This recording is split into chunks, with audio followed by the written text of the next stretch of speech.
नमस्कार। न्यूज़ के चौधरी में आप सबका स्वागत है। मैं वीरेंद्र चौधरी एक बार फिर से आपके सामने हाजिर हूँ एक नए सवाल के साथ। सवाल ये है, क्या अरविंद केजरीवाल चौथी बार दिल्ली के मुख्यमंत्री बनेंगे? आइए इसी सवाल पर देखते हैं न्यूज़ के चौधरी।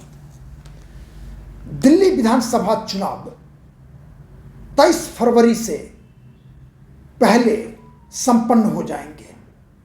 चुनाव ही नहीं, परिणाम भी घोषित हो जाएंगे, क्योंकि दिल्ली असेंबली का टर्म 23 फरवरी को खत्म हो रहा है।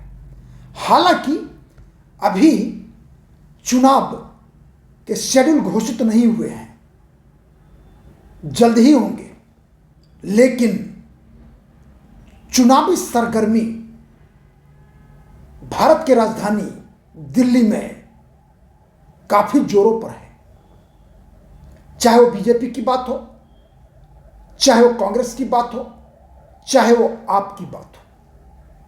टिकट अनाउंसमेंट में सबसे पहला अरविंद केजरीवाल ने बीड़ा उठाया और 70 के 70 कैंडिडेट घोषित कर डाले।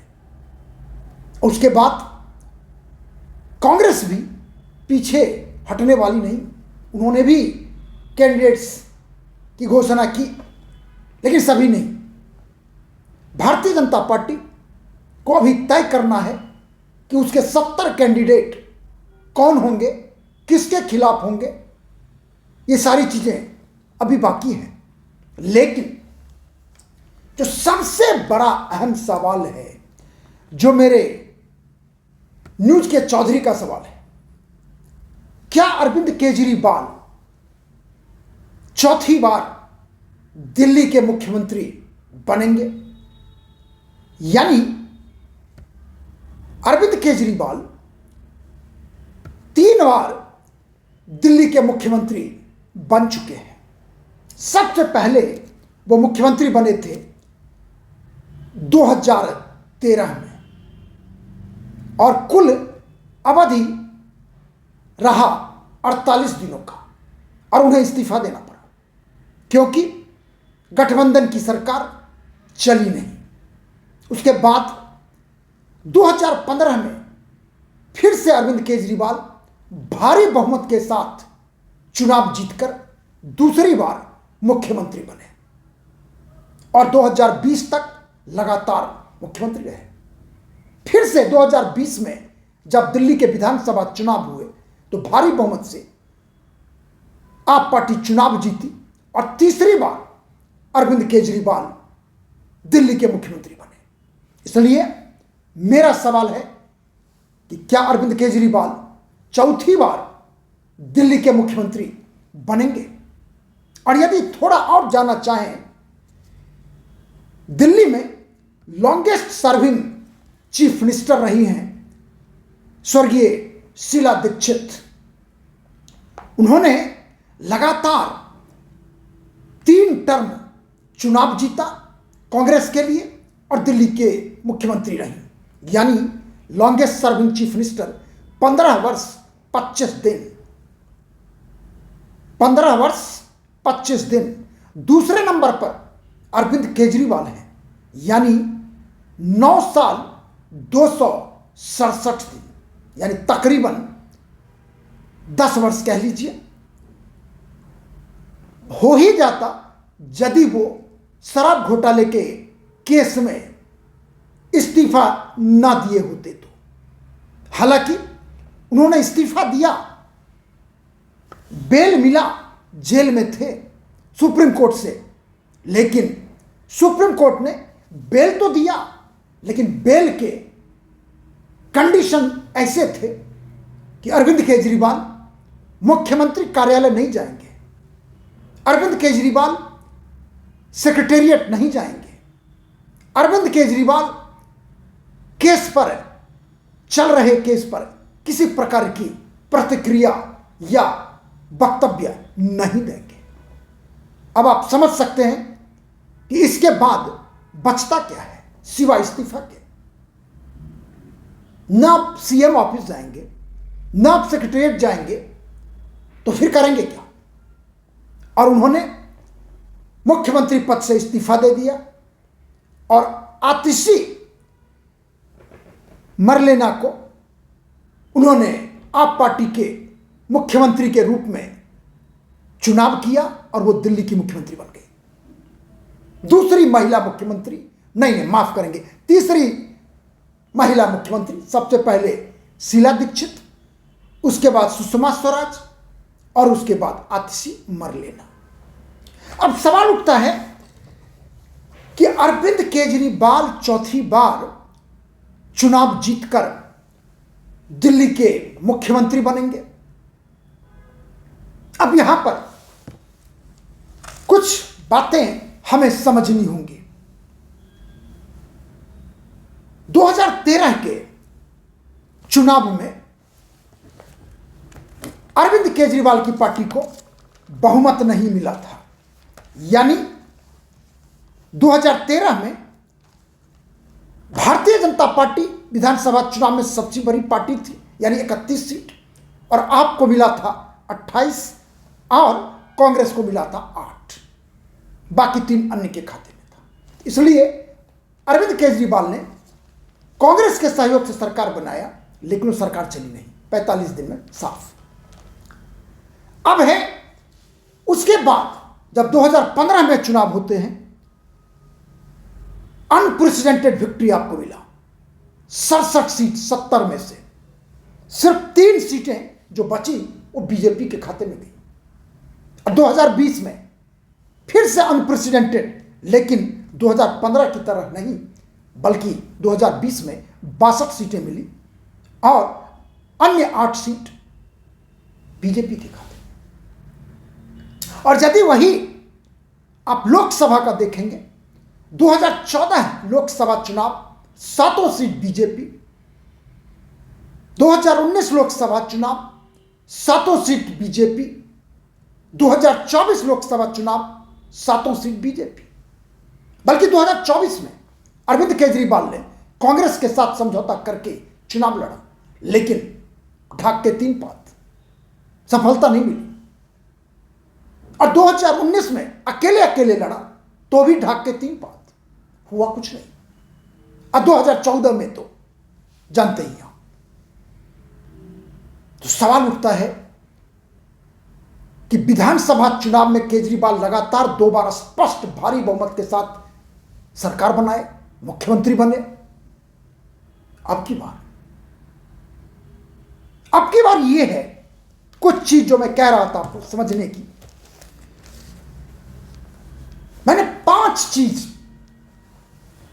5 कारण अपने राजनीतिक तजुर्बा, चुनावी आंकड़ों का अंदाज के साथ बनाया है। अब वो 5 चीज क्या है? Number 1, anti incumbency Arvind Kejriwal के खिलाफ, क्योंकि लगातार वो 3 बार मुख्यमंत्री बने, आपकी सरकार है, उन्होंने पॉपुलिस्ट एजेंडे के साथ चुनाव लड़ा और जीता भी। अभी भी वो पॉपुलिज्म या फ्रीबीज कहें जो 2013 से उन्होंने शुरू किया, आज भी जारी है। हालांकि वो अकेले नहीं है, भारत की राजनीति में अन्य सभी फ्रीबी कल्चर को काफी लोकप्रिय बना चुके हैं भारतीय की राजनीति में। लेकिन सब कुछ होने के बाद 2013 के बाद पहली बार अरविंद केजरीवाल ने एंटी इनकम्बेंसी को काटने के लिए अपने पार्टी के यानी आपके 20 सिटिंग एमएलए को टिकट रिजेक्ट कर दिया। हालांकि जानकारी जरूरी है कि एंटी इनकम्बेंसी को काटने का तरीका गुजरात में अख्तियार किया गया, इसलिए कि जो नॉन परफॉर्मिंग एमएलए होते थे या जिनके विनेबिलिटी फैक्टर बड़े ही लो होते थे, उन्हें टिकट नहीं दिया जाता था। नए कैंडिडेट, नए वादे और कोई ग्रीवांसेस नहीं। और गुजरात में बीजेपी का वो फॉर्मूला एंटी इनकम्बेंसी को डिफीट करने का लगातार सफल रहा। हालांकि पिछले चुनाव में भी अरविंद केजरीवाल ने कुछ को टिकट के मामले में कुछ कुछ किया था, लेकिन अब की बार उन्होंने सीधे सीधे 20 सिटिंग एमएलए को टिकट नहीं दिया। 3 और हैं जो सिटिंग को टिकट नहीं दिया, लेकिन उनकी पत्नी या परिवार के किसी लोगों को टिकट दिया। तो कहने का मतलब है कि 70 में से वो जीते थे 62 और 62 में से उन्होंने 23 को बदल दिया। अब 23 को बदल दिया तो मुझे यह बताइए 1/3 को बदल दिया, क्या माने है? माने साफ है कि केजरीवाल चिंतित हैं।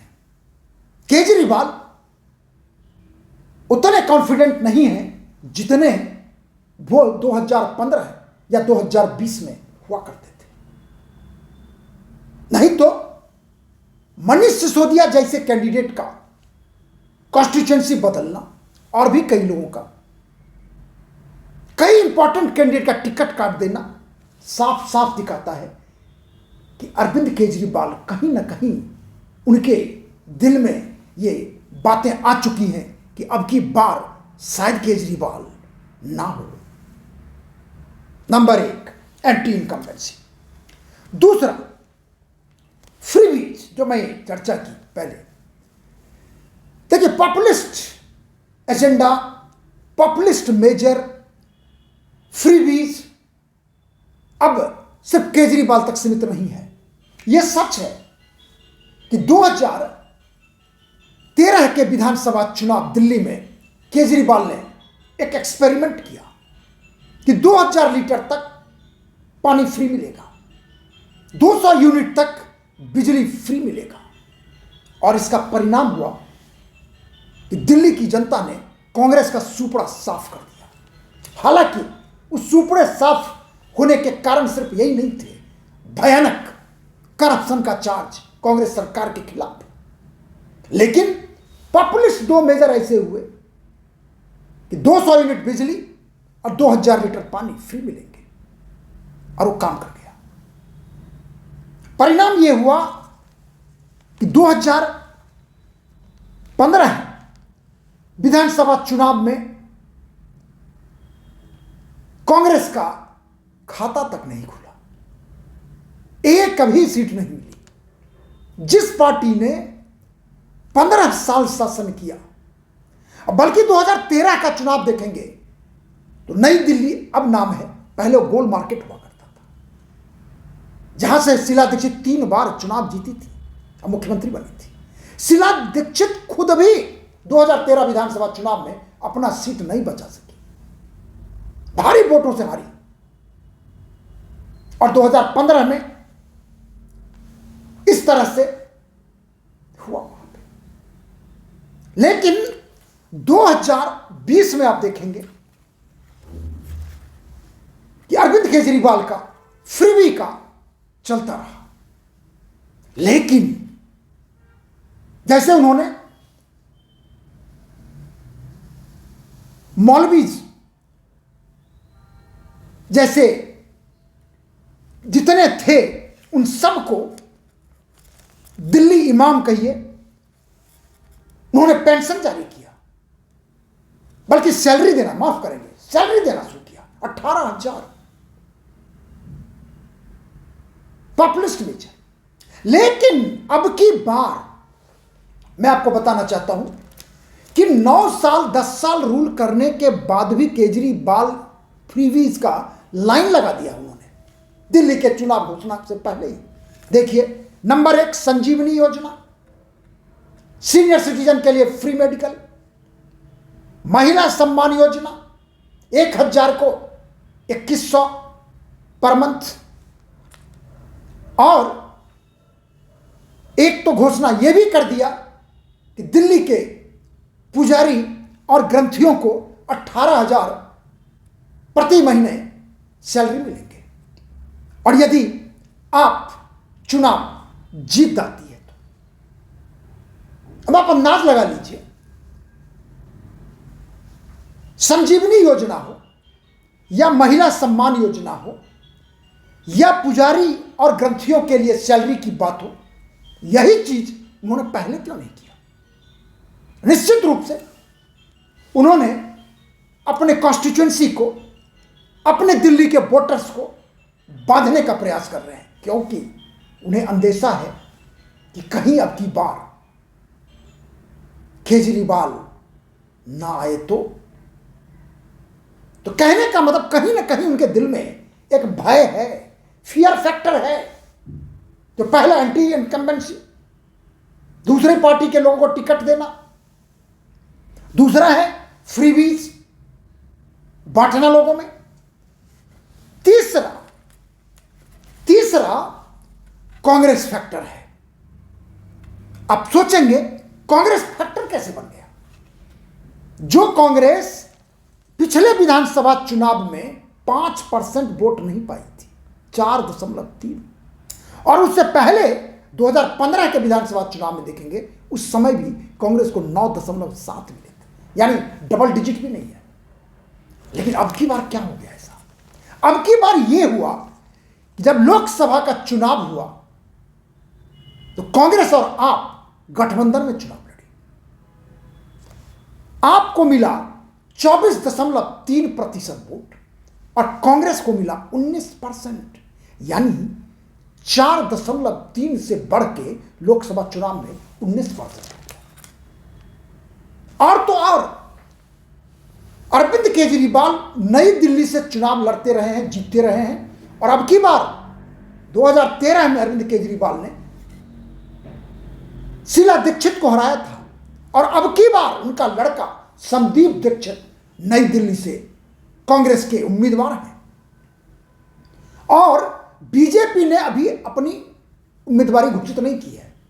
लोग कहते हैं कि परवेश वर्मा हो सकते हैं, लेकिन अभी तय नहीं है। निश्चित रूप से कांग्रेस का बढ़ता हुआ वोट प्रतिशत और संदीप दीक्षित के दिल में कहीं ना कहीं वो प्रतिशोध है जिसने उनकी मां को करारी हार हराया था।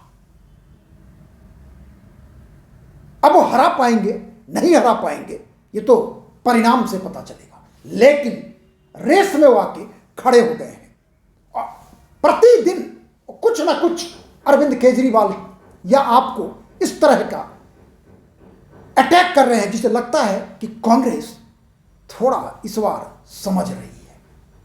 क्यों? इसलिए कि कांग्रेस के लिए दिल्ली में अब एग्जिस्टेंशियल क्राइसिस है। कितना नीचे जाएंगे? 5 से भी नीचे है। और क्यों हुआ ऐसा?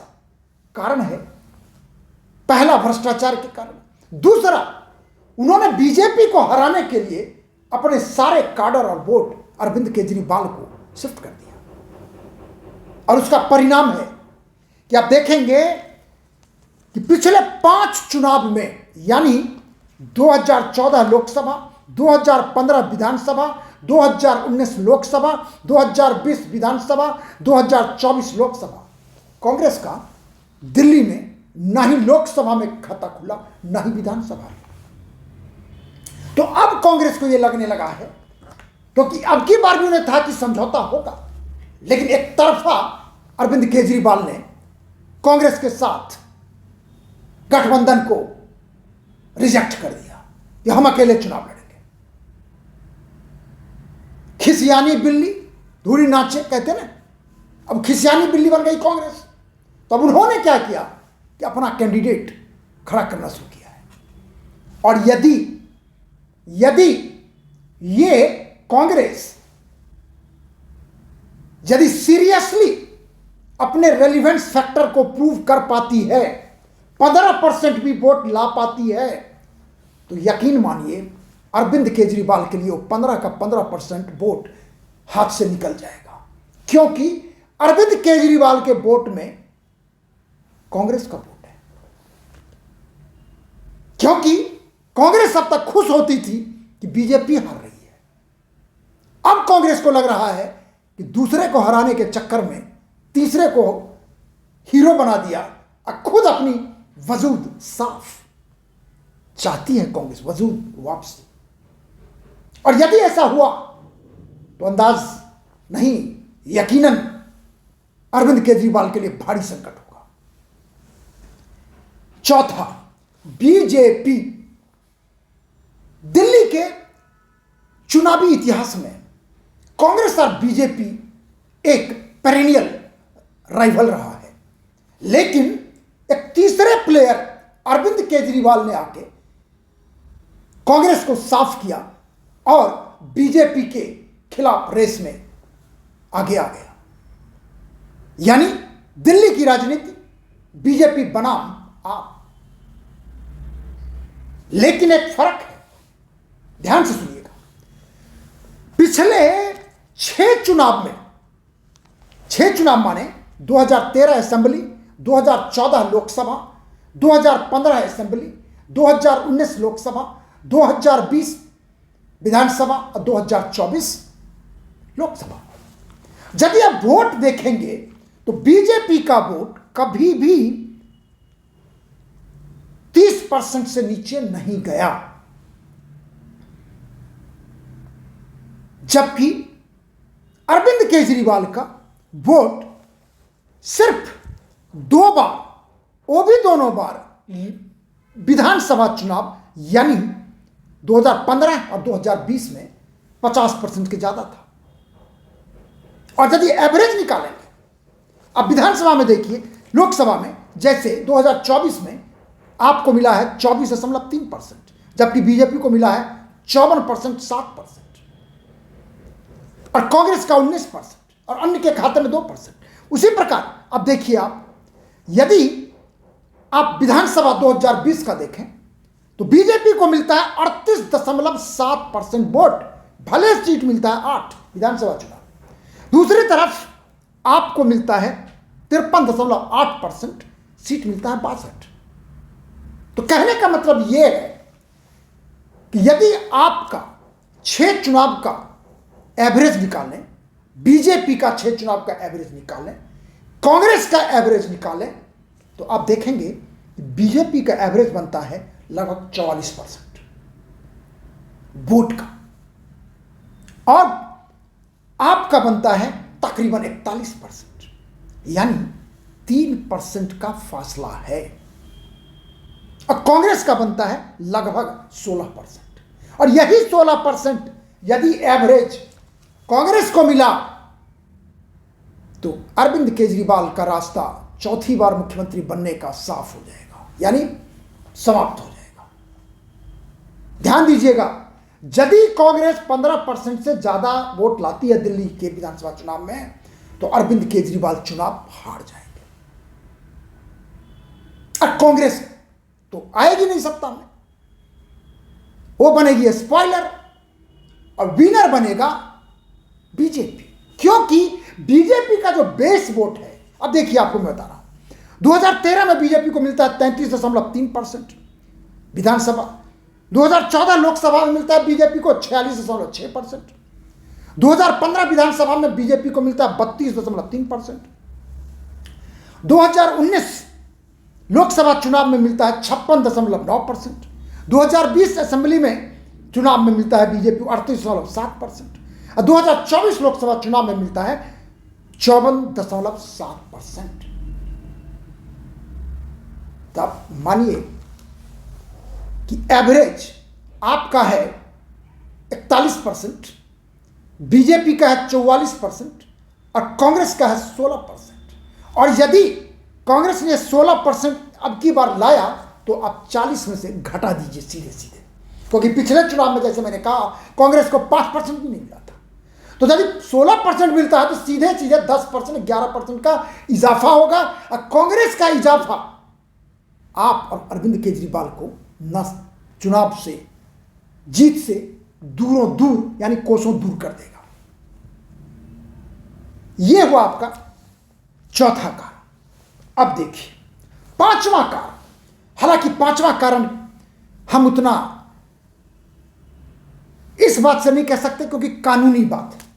कानूनी बात जैसे मैंने कहा कि अरविंद केजरीवाल को इस्तीफा देना पड़ा था दिल्ली के मुख्यमंत्री से, क्योंकि सुप्रीम कोर्ट ने उनको बेल तो दिया लेकिन वो बेल था विद कंडीशन।